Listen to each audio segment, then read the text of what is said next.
All right. So go ahead and open your Bibles to Genesis chapter 46. We might be closing up the Bible study in Genesis tonight, maybe next week. We have been going over the story of Joseph, and here we see the ending of the story of his father Jacob. So in verse 1, you'll remember Jacob is now named Israel. And the book of Genesis goes back and forth between naming him Jacob and naming him Israel to kind of remind us of that. It says in verse 1, Israel traveled with all that he had and came to Beersheba and offered sacrifices to the God of his father Isaac. Now, this is another phrase that's repeated through Genesis, that it's the God of his father Isaac. And that's not to imply that God isn't Jacob's God as well. In fact, when we see this phrase applied to Joseph, it says, the God of his father Jacob. And so this phrase is talking about how do we know God? The phrase applied to Isaac is, well, the God of his father Abraham. But Abraham was called by God. And so we see that God is Abraham's God, but God is also the God of Isaac and Isaac's father Abraham. So Isaac doesn't have the same call that Abraham does. Jacob doesn't have the same call that Abraham does. And it points out, just this simple little phrase points out something important, that we are not all called in the same way. We don't all know God in the same way. That Abraham knew God because he was called.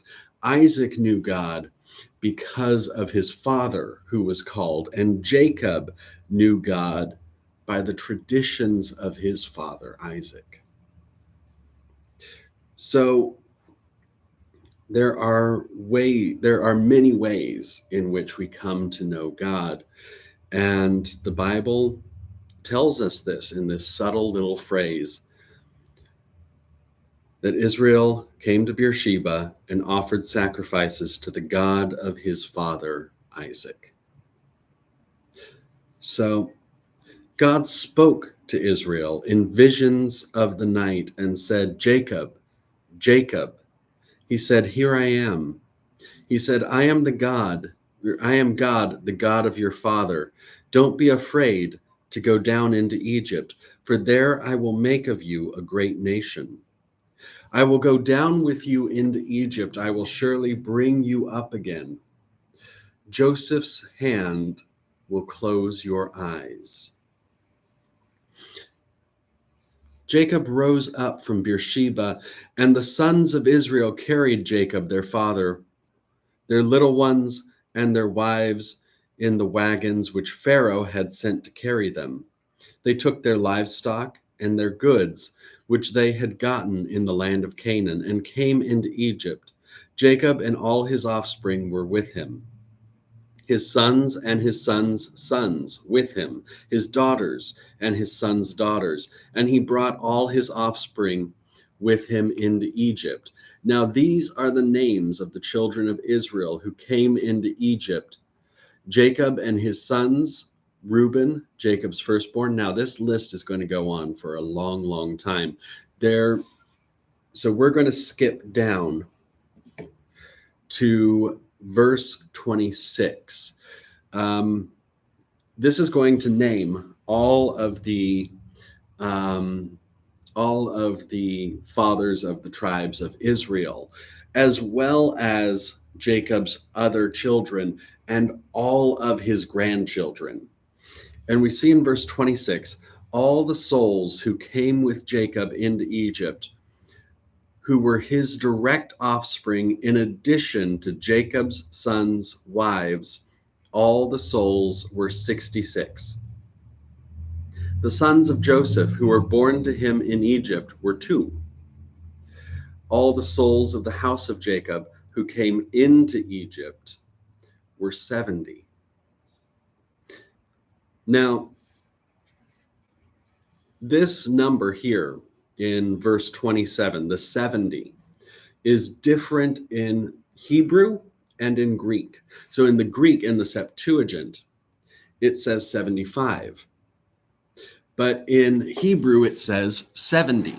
And this is a rule of thumb that in Greek, the Greeks prefer literal numbers. So the Greek number 70 is meant to be taken, the Greek number 75 is meant to be taken literally. But in Hebrew, numbers often aren't meant to be taken literally. Quite often we'll look at a list like this and notice there's actually 71 names on the list. And in Greek, it says 75, so we're missing some names. So what happened there? Well, in Hebrew, numbers are often approximated and they're often used symbolically rather than literally. So it begs the question, why 70? 70 is a number associated with the nations, right? There are 70 nations of the world and 70 languages. So it could be that it's pointing out the relationship of Israel with all the other nations of the world. This could have to do with Israel going down to Egypt and living out Israel's purpose in Egypt for Israel blessing the nations. Maybe. But there's another symbolic meaning here, and that is when we look at powers of 10, right? Powers of 10 often give quantity. So 7, 70, 700, 7,000. When we went through Revelation, we broke down the 144,000 is 12 times 12 times 1,000. And so the 1,000 there is meant to give us an idea of scale. But the 12 times 12, that is the meaningful bit because of the 12 elders and the 12 tribes of Israel. So the meaning comes from the numbers, right? The 12 times 12. And the 1,000 gives us the sense of scale, thus 144,000. And these were things that in ancient times, they would have been able to divide out pretty easily. They used numbers that were geometric, they could easily divide. So here we divide out the 10, we get 7. And 7 is a number associated with the Sabbath, with completion, with rest. And so Jacob, when he goes to Egypt, he receives his rest. His household is complete, right? Because he's being united with Joseph and Joseph's household. So he's becoming complete and he's being given rest. Thus, what it says when God says that Joseph will close your eyes, you will be given rest in Egypt. So that is the symbolic meaning of the 70 of Jacob's household. And it says in verse 28, Jacob sent Judah before him to Joseph to show the way before him to Goshen. And they came into the land of Goshen. Now you'll remember that Joseph had told them to settle in Goshen, right? Because Goshen is a rich land of pastures, and they can be a prosperous shepherding people there. In verse 29, Joseph prepared his chariot and went up to meet Israel, his father, in Goshen. He presented himself to him and fell on his neck and wept on his neck a good while. Israel said to Joseph, "Now let me die, since I have seen your face, that you are still alive." Joseph said to his brothers and to his father's house, "I will go up and speak with Pharaoh and will tell him, 'My brothers and my father's house, who were in the land of Canaan, have come to me. These men are shepherds, for they have been keepers of livestock, and they have brought their flocks and their herds and all that they have. It will happen when Pharaoh summons you and will say, 'What is your occupation?' that you shall say, 'Your servants have been keepers of livestock from our youth even until now, both we and our fathers, that you may dwell in the land of Goshen, and for every shepherd is an abomination to the Egyptians.'" So it's not just their intention that they should settle in a prosperous land, but also to some extent that they should be left alone. Now, there's no explanation given in the text as to why shepherds are an abomination to the people of Egypt.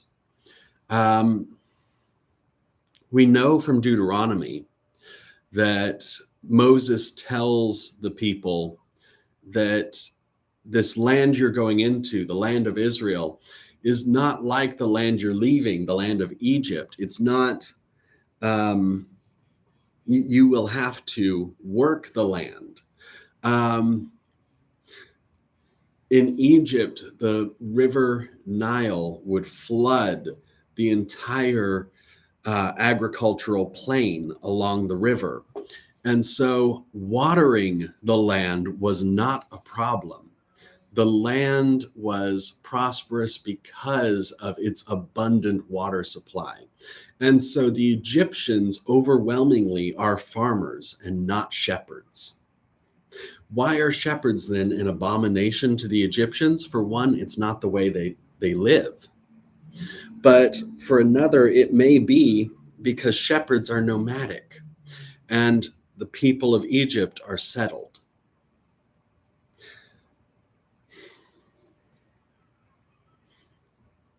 And there's always distrust between settled people and nomads.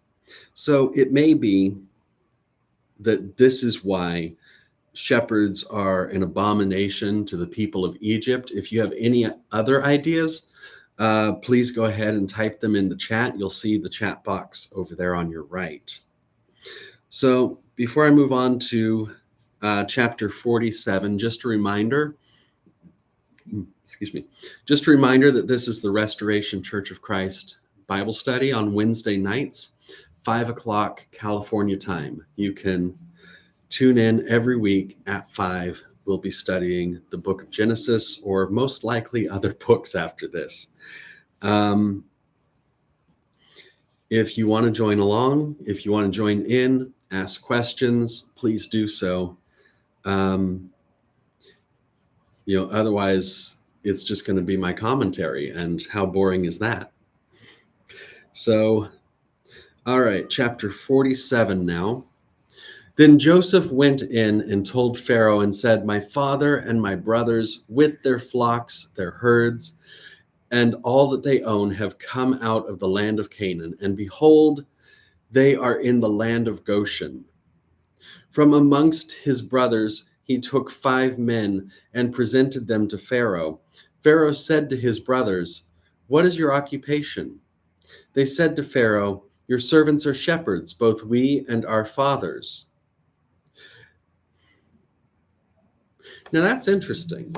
It says, from amongst his brothers he took 5 men. From amongst his brothers he took 5 men.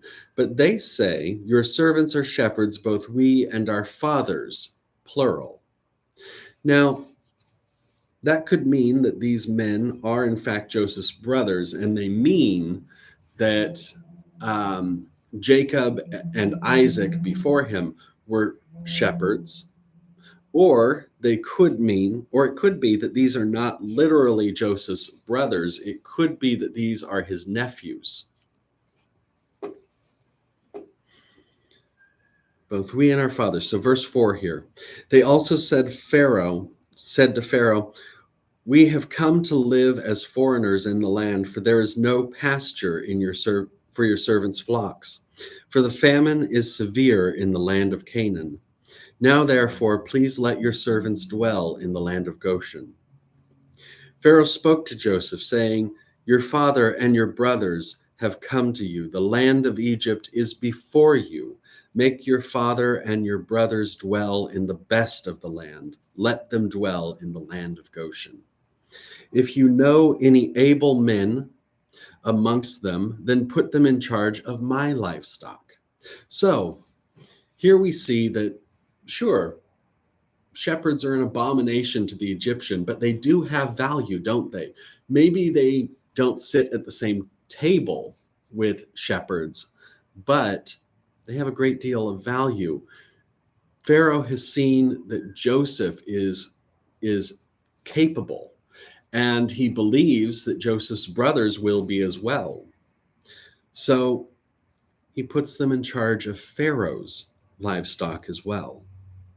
Verse 7, Joseph brought in Jacob, his father, and set him before Pharaoh. And Jacob blessed Pharaoh. Pharaoh said to Jacob, how old are you? Jacob said to Pharaoh, the years of my pilgrimage are 130 years. The days of the years of my life have been few and evil. They have not attained to the days of the years of the life of my fathers in the days of their pilgrimage. Jacob blessed Pharaoh and went out from the presence of Pharaoh. Joseph placed his father and his brothers and gave them a possession in the land of Egypt, in the best of the land, in the land of Ramesses, and Pharaoh, as Pharaoh had commanded.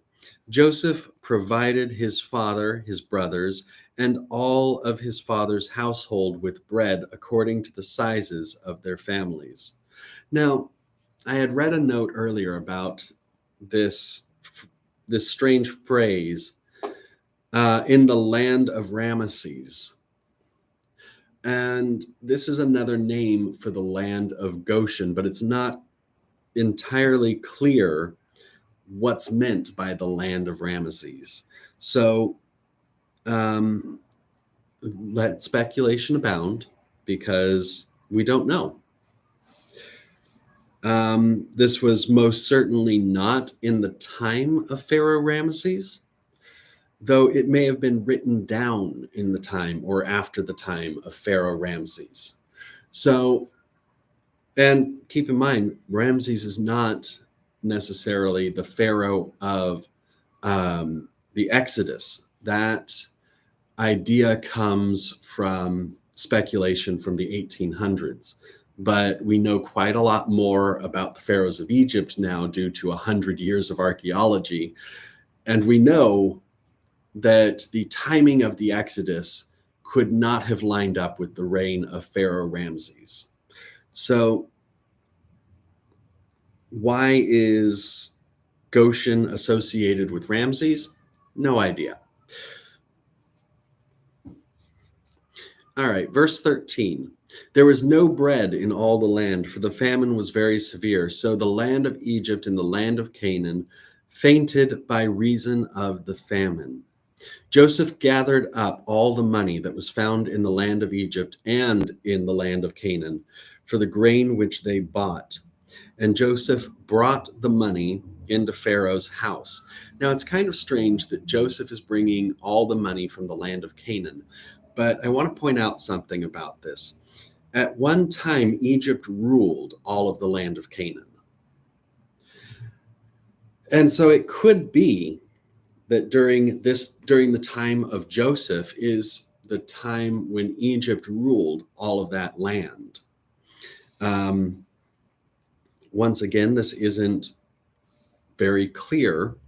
And like most stories in scripture, it probably encompasses a range of times in which this oral history is preserving things from different time periods in a single story. So while Egypt did rule the land of Canaan at one time, it's unlikely that it was during Joseph's time. But the story does seem to indicate that Egypt does rule Canaan at this time. So perhaps because of the famine, Egypt has been selling its grain, not giving it away. They've been selling it to foreigners as well. And the famine encompasses not just Egypt, but all of the lands surrounding it.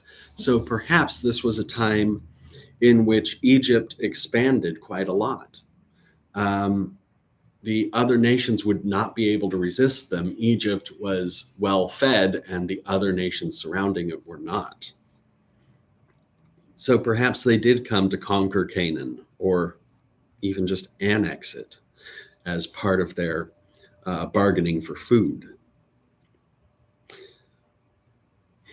So verse 15, when the money was all spent in the land of Egypt and in the land of Canaan, all the Egyptians came to Joseph and said, give us bread, for why should we die in your presence? For our money fails.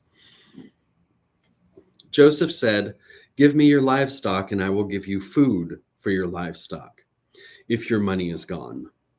They brought their livestock to Joseph, and Joseph gave them bread in exchange for the horses and for the flocks and for the herds and for the donkeys, and he fed them with bread in exchange for all their livestock for that year.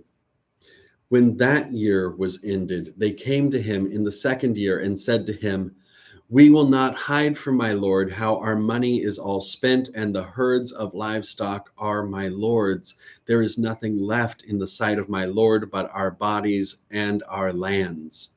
Why should we die before your eyes, both we and our land? Buy us and our land for bread, and we and our land will be servants to Pharaoh. Give us seed that we may live and not die, and that the land won't be desolate. So Joseph bought all the land of Egypt for Pharaoh. For every man of the Egyptians sold his field because the famine was severe on them, and the land became Pharaoh's. As for the people, he moved them to the cities from one end of the border of Egypt even to the other end of it.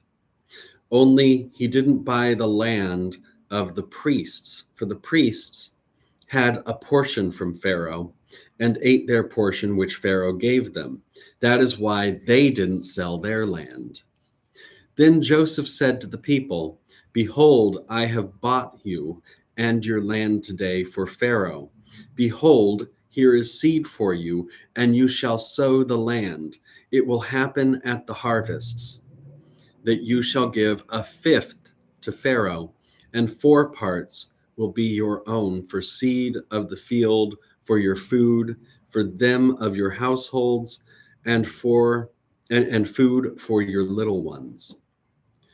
They said, you have saved our lives. Let us find favor in the sight of my Lord, and we will be Pharaoh's servants. So this tells us not only how Egypt came to own its neighbors, but also how it came to own so many slaves, specifically the Israelites living in Egypt. How did they all end up in slavery? Well, there was a famine, and even the Egyptians ended up in slavery. So the Israelites were, of course, no exception to this.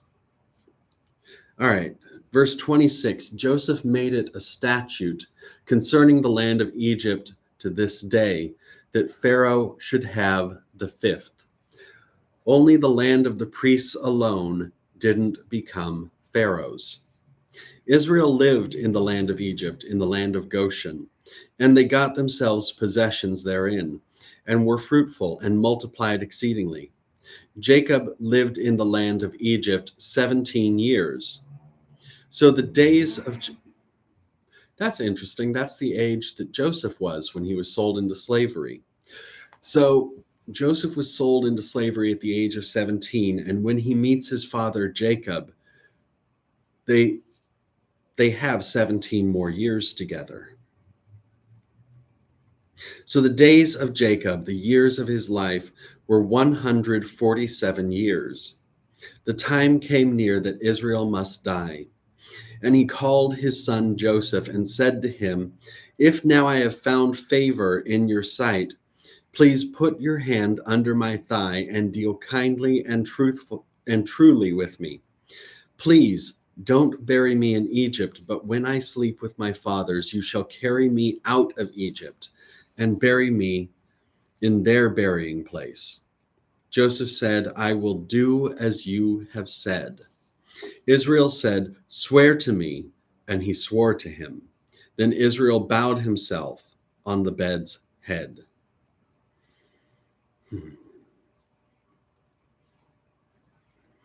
Now, Joseph, of course, won't be the one to do this. This won't happen until the time of Moses, 400 years later.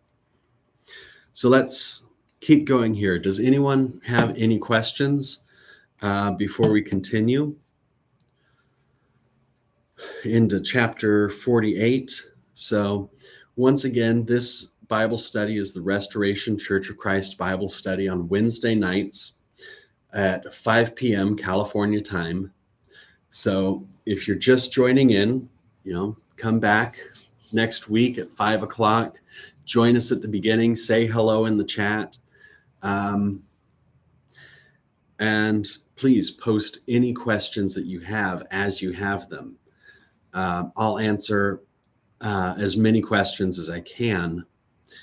And, that way I'm not just sitting here reading the text, giving my commentary on it. If you have any insights, type those into the chat, because we'd all love to hear it. This isn't the kind of church where one person speaks and everyone listens. This is the kind where we all have a voice and every voice matters. So, chapter 48. After these things, someone said to Joseph, "Behold, your father is sick." He took with him his two sons, Manasseh and Ephraim. Someone told Jacob and said, "Behold,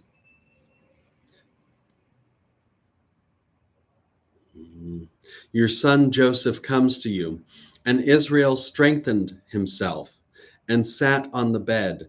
Jacob said to Joseph, "God Almighty appeared to me at Luz in the land of Canaan and blessed me and said to me, 'Behold, I will make you fruitful and multiply you, and I will make of you a company of peoples, and will give this land to your offspring after you for an everlasting possession.'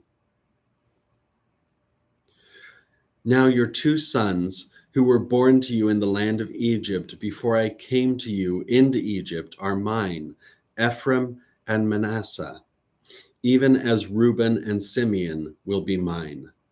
Your offspring, whom you become the father of after them, will be yours, and they will be called after the name of their brothers in their inheritance.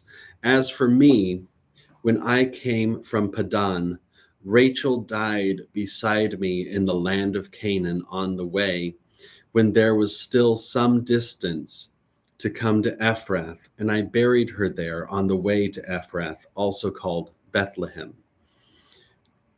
Israel saw Joseph's sons and said, "Who are these?" Joseph said to his father, "They are my sons whom God has given me here." He said, "Please bring them to me, and I will bless them." Now the eyes of Israel were dim for age, so that he couldn't see well. Joseph brought them near to him, and he kissed them and embraced them. Israel said to Joseph, "I didn't think I would see your face, and behold, God has let me see your offspring also." Joseph brought them out from between his knees and bowed himself to his face to the earth. Joseph took them both, Ephraim at his right hand towards Israel's left hand, and Manasseh in his left hand towards Israel's right hand, and brought them near to him. Israel stretched out his right hand and laid it on Ephraim's head, who was the younger, and his left hand on Manasseh's head, guiding his hands knowingly, for Manasseh was the firstborn. He blessed Joseph and said, "The God before whom my fathers Abraham and Isaac walked, the God who has fed me all my life long to this day, the angel who has redeemed me from all evils, bless the lads, and let my name be named on them, and the name of my fathers Abraham and Isaac. Let them grow into a multitude upon the earth." When Joseph saw that his father laid his right hand on the head of Ephraim, it displeased him. He held up his father's hand to remove it from Ephraim's head to Manasseh's head. Joseph said to his father, "Not so, my father, for this is the firstborn. Put your right hand on his head." His father refused and said, "I know, my son, I know. He also will become a people, and he also will be great.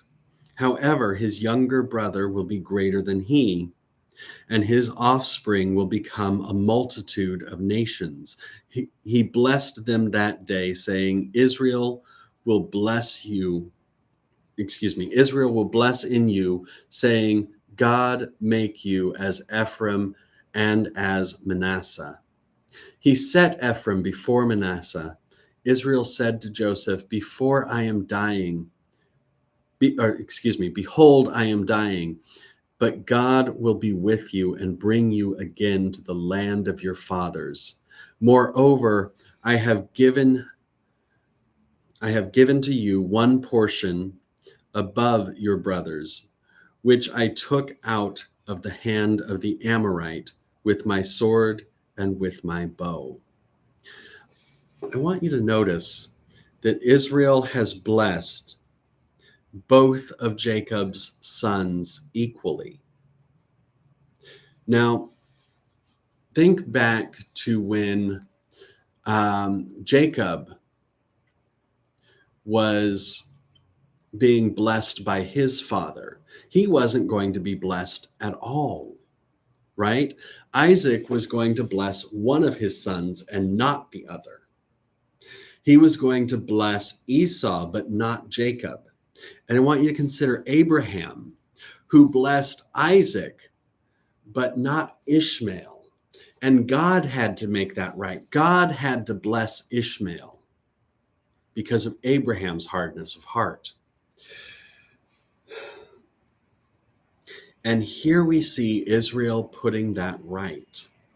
He blesses both of Joseph's sons. And when Joseph says, "No, Father, bless the one and not the other," isn't that our way?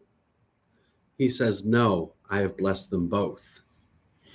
And he did, in fact, bless all of his sons. But for Joseph, he reserved an extra portion.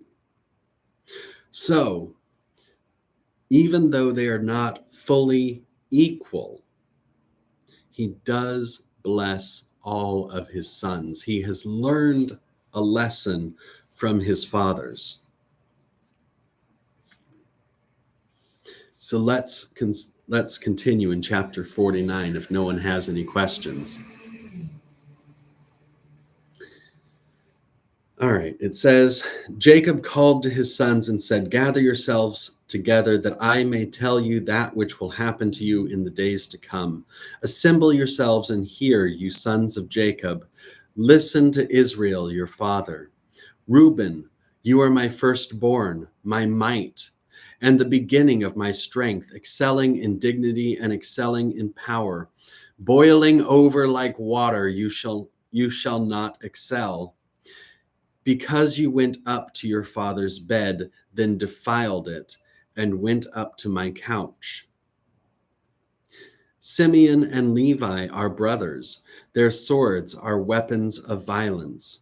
My soul, don't come into their council. My glory, don't be united to their assembly. For in their anger they killed men. In their self-will they hamstrung cattle. Cursed be their anger, for it was fierce, and their wrath, for it was cruel. I will divide them in Jacob and scatter them in Israel. Judah, your brothers will praise you. Your hand will be on the neck of your enemies. Your father's sons will bow down before you. Judah is a lion's cub. From the prey, my son, you have gone up. He stooped down and crouched as a lion, as a lioness. Who will rouse him up? The scepter will not depart from Judah, nor the ruler's staff from between his feet, until he comes to whom it belongs. The obedience of the people will be to him. Binding his foal to the vine, his donkey's colt to the choice vine. He has washed his garments in wine, his robes in the blood of grapes. His eyes will be red with wine, his teeth white with milk. Now, I hope you see all the messianic language in there. But notice that Judah is also the tribe of David. It is the tribe of the kings of Israel. Zebulun will dwell at the haven of the sea. He will be for a haven of ships. His border will be on Sidon. Issachar is a strong donkey laying down between the saddlebags. He saw a resting place, and it was good, the land that it was pleasant. He bows his shoulder to the burden and becomes a servant doing forced labor. Dan will judge his people as one of the tribes of Israel. Dan will be a serpent on the trail, an adder in the path that bites the horse's heels, so that his rider falls backwards. I have waited for your salvation, Lord. A troop will press on Gad, but he will press on their heel. Asher's food will be rich. He will produce royal dainties. Naphtali is a doe set free who bears beautiful fawns. Joseph is a fruitful vine by a spring. His branches run over the wall. The archers have severely grieved him, shot at him, and persecuted him. But his bow remained strong. The arms of his hands were made strong by the hands of the mighty one of Jacob. From there is the shepherd, the stone of Israel, even by the God of your father, who will help you. Dan will judge his people as one of the tribes of Israel. Dan will be a serpent on the trail, an adder in the path.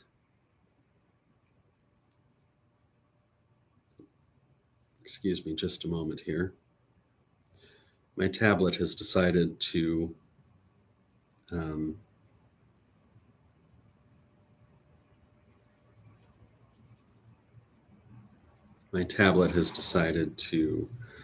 not cooperate here.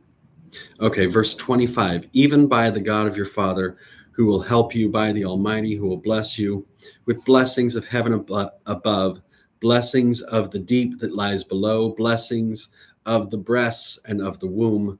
The blessings of your father have prevailed above the blessings of my ancestors. Above the boundaries of the ancient hills, they will be on the head of Joseph, on the crown of the head of him who is separated from his brothers. Benjamin is a ravenous wolf. In the morning he will devour the prey. At the evening he will divide the plunder. All these are the 12 tribes of Israel, and this is what their father spoke to them and blessed them. He blessed everyone according to his own blessing. He instructed them and said to them, I am to be gathered to my people. Bury me with my fathers in the cave that is in the field of Ephron the Hittite, in the cave that is in the field of Machpelah, which is before Mamre, in the land of Canaan, which Abraham bought with the field from Ephron the Hittite as a burial place.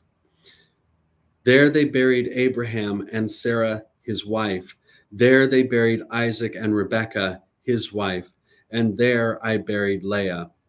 The field and the cave that is therein, which was purchased from the children of Heth. When Jacob finished charging his sons, he gathered up his feet into the bed, breathed his last breath, and was gathered to his people.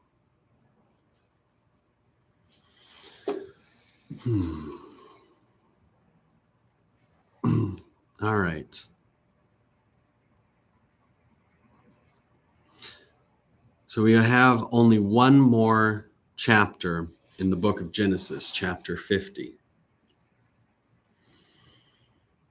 We have in chapter 49 the creation of the 12 tribes of Israel. And I want you to note that the two sons of Joseph, Ephraim and Manasseh, are half tribes. They're counted as halves. So even though there are technically 13 tribes of Israel, two of them are counted as half tribes. And so there are 12. Because for some reason, they do funny things with numbers to make them symbolically true. All right, chapter 50. Joseph fell on his father's face, wept on him, and kissed him. Joseph commanded his servants, the physicians, to embalm his father, and the physicians embalmed Israel. 40 days were used for him, for that is how many days it takes to embalm. The Egyptians wept for Israel for 70 days. When the days of weeping for him were past, Joseph spoke to Pharaoh's staff, saying, "If now I have found favor in your eyes, please speak in the ears of Pharaoh, saying, my father made me swear, saying, behold, I am dying, bury me in my grave, which I have dug for myself in the land of Canaan. Now, therefore, please let me go up and bury my father, and I will come again." Pharaoh said, "Go up and bury your father, just like he made you swear." Joseph went up to bury his father, and with him went up all the servants of Pharaoh, the elders of his house, all the elders of the land of Egypt, all the house of Joseph, his brothers, and his father's house, only their little ones, their flocks, and their herds, they left in the land of Goshen. Now, here's one of those places where you can tell I didn't do the reading this week, because Joseph goes up to bury his father. And now I'm wondering, is it Joseph whom was the body that Moses carried out of the land? Because I've misremembered it. Verse 9, both chariots and horsemen went up with him. It was a very great company. They came to the threshing floor of Atad, which is beyond the Jordan. And there they lamented with very great and severe lamentation. He mourned for his father 7 days. When the inhabitants of the land, the Canaanites, saw the mourning in the floor of Atad, they said, "This is a grievous mourning by the Egyptians." Therefore its name was called Abel Mizraim, which is beyond the Jordan. Now, I don't know off the top of my head what Abel means, but Mitzrayim is the Hebrew name of the land of Egypt.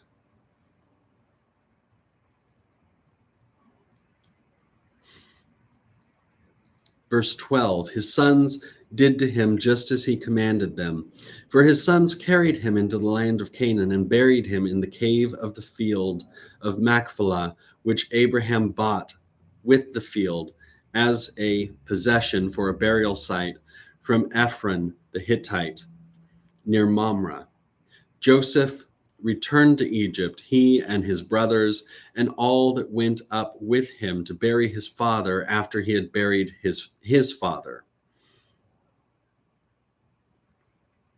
When Joseph's brothers saw that their father was dead, they said, "It may be that Joseph will hate us and will fully pay us back for all the evil which we did to him."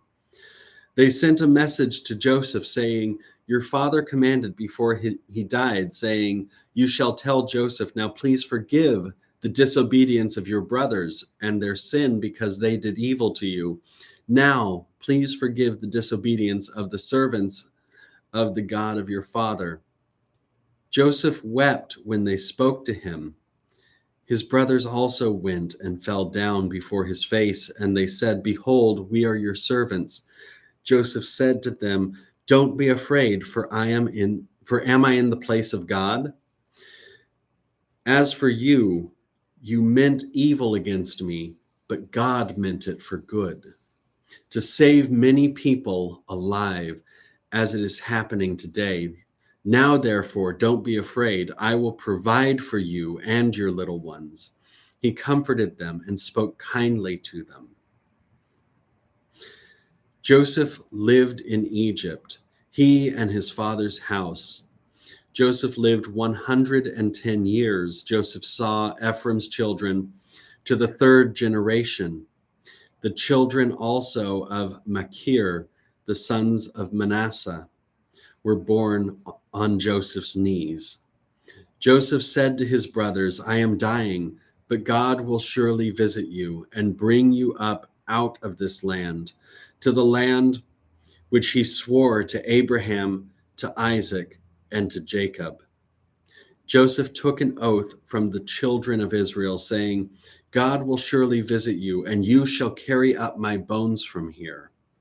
So Joseph died, being 110 years old. And they embalmed him, and he was put in a coffin in Egypt. So this is the ending of the book of Genesis. And I want you to notice a few things about it. One, it ends with forgiveness. It ends with Joseph noting that although his brothers did evil, God protected him. God meant for this evil to happen for the good of a great number of people. That Joseph's faith was strengthened by the evil that he endured. And he says, "Now don't be afraid, I will provide for you and your little ones." He not only does not count the evil against them anymore, but he blesses them. He shows us what forgiveness truly looks like. And it's through this example that we're given really a mandate for what it means to forgive, at the bare minimum, to not count someone's evil against them, but also to bless them.